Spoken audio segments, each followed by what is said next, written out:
ప్రజలందరూ ఈ 5 సంవత్సరాలు ఎప్పుడెప్పుడు అని వేచి చూసిన ఎన్నికలు రానే వచ్చాయి. మరి ప్రజలందరూ కూడా ఎప్పుడు లేని పెద్ద స్థాయిలో ఈరోజు దాదాపుగా 6 అవుతున్నా కూడా మరి బూతుల దగ్గర ఇంకా చాలా మంది క్యూలో నిల్చొని ఓటు వేయడానికి ఇంకా వాళ్ళందరూ కూడా చిన్న పిల్లలు ఎత్తుకొని వచ్చారు, ముసలి వాళ్ళు వచ్చారు, చాలామంది ఈరోజు మహిళలు కూడా బయటికి రావడం జరిగింది.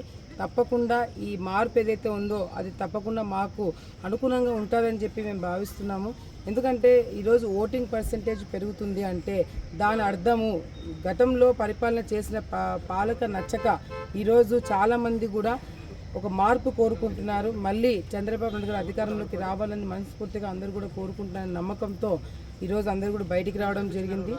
నా పిల్లల భవిష్యత్తు బాగుండాలా, నా భవిష్యత్తు బాగుండాలా, రాష్ట్ర భవిష్యత్తు బాగుండాలా, అందరూ బాగుండాలా, అందులో మేము బాగుండాలని అనుకున్న వాళ్ళందరూ కూడా ఈరోజు సైకిల్ గుర్తుకు ఓటు వేయడం జరిగింది. వాళ్ళ భవిష్యత్తును కాపాడుకోవడానికి వాళ్ళు కూడా ఈరోజు వాళ్ళ ఓటు హక్కుని నిర్వహించుకోవడమే కాకుండా 10 మందికి చెప్పి వాళ్ళు ఓటు వేయడమే కాకుండా ఇంకా 10 మందితో 20 మందితో 30 మందితో ఓట్లు వేపించి తప్పకుండా మంచి మెజార్టీ వచ్చేలాగా కేవలం ఆలగడ్డలోనే కాకుండా ఆంధ్రప్రదేశ్ మొత్తం కూడా ఈరోజు ఒక మార్పు కోరుకుంటుంది.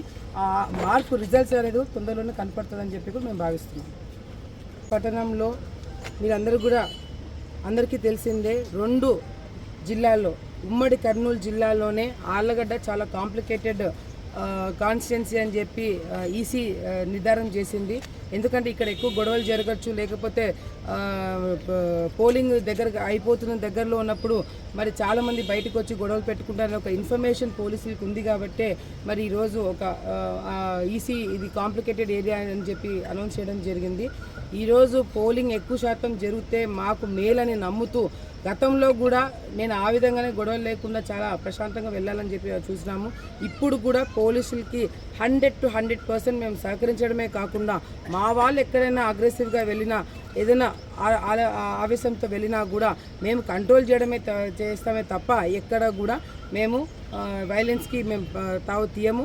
మా సైడ్ నుంచి ఒక గొడవ కూడా తావు తీయకుండా మేము అన్ని జాగ్రత్తలు తీసుకుంటున్నాం. కానీ ఈరోజు వైసీపీ నాయకులు ఈరోజు రౌడీలుగా గూండాలుగా 5 సంవత్సరాలు పరిపాలన చేసినారు. ఈ 5 సంవత్సరాలు సరిపోనట్టు ఈరోజు కూడా ప్రజలు ఏమనుకుంటారు, పోలింగ్ బూత్ లోపలికి వెళ్తున్నప్పుడు కూడా వాళ్ళు బెదిరింపే కార్యక్రమం చేస్తున్నారే తప్ప ఒక్క చిరునవ్వుతో కూడా ఓటర్లను వాళ్ళు స్వాగతించట్లేదు. ఇప్పుడు కూడా భయంతో ఓట్లు వేయించుకోవాలనుకుంటున్నారు వైసీపీ నాయకులు. ఇప్పుడు కూడా ఆలగడ్డలో కూడా ఇప్పటికి రుద్రవరం మండలం హెడ్ క్వార్టర్స్లో గొడవ జరిగింది, దొన్నిపాడులో గొడవ జరిగింది, ఎరుగుడిదిన్నెలో గొడవ, వాళ్ళ ఫ్యామిలీ మెంబర్స్తోనే వాళ్ళు గొడవ పెట్టుకుంటున్నారు. టౌన్లో గొడవ పెట్టుకోవడానికి ఎరుగుడిది నుంచి మనుషులు తీసుకొచ్చి పెట్టడం జరిగింది.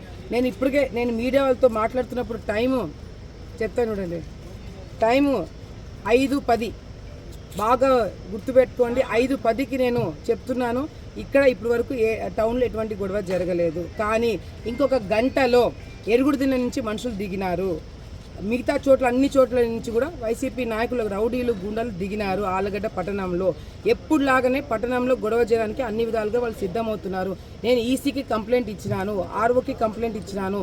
ఈ 5:10 తర్వాత జరిగిన గొడవలకి వైసీపీ నాయకులు కారణం అని చెప్పి కూడా ఈ సందర్భంగా తెలియజేసుకుంటున్నాను.